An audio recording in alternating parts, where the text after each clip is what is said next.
of people hesitate and they miss the benefits because they're not diving in like that and making it a habit. So Right.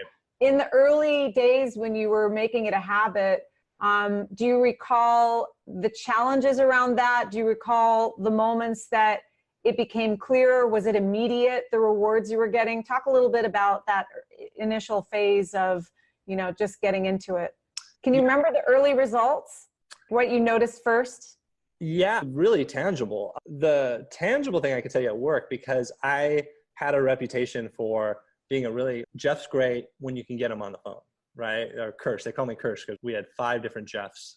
It's the 70s boy name, you know, Jeff, for some reason. No one names their kid Jeff anymore. It's not a cool name.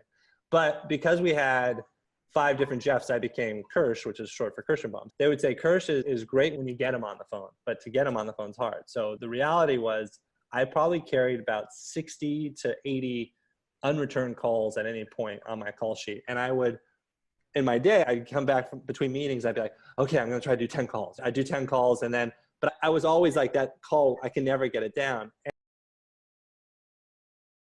And when I started doing this, within the first month, I had 0 on my call sheet and remained 0. And so why? Did I suddenly have more time?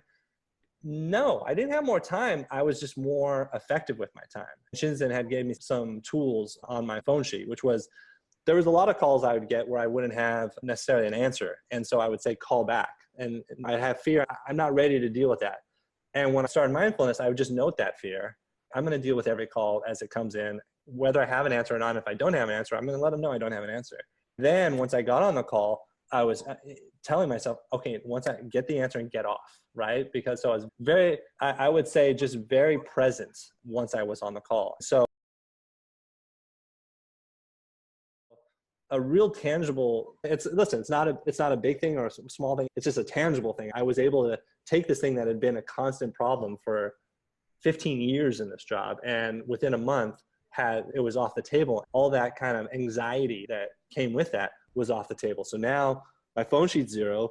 People can get answers for what I needed to, and I could focus on other things than this kind of ever-present kind of phone sheet of calls. That's such a great illustration of how practical it is. Like you said, the efficient use of time. Also, the way that you were being undermined by that slight aversion to dealing with the fear around the call, right? How that takes on a momentum, takes you down this whole other path where you're chasing your tail, trying to avoid that little discomfort over and over again until it becomes this massive call sheet. And how when you knew how to manage that little discomfort over and over again, then suddenly both, you know, in terms of prepping for the call and then doing whatever you need to do on the call, how that can totally transform your experience and improve your productivity and efficiency. It's a beautiful illustration.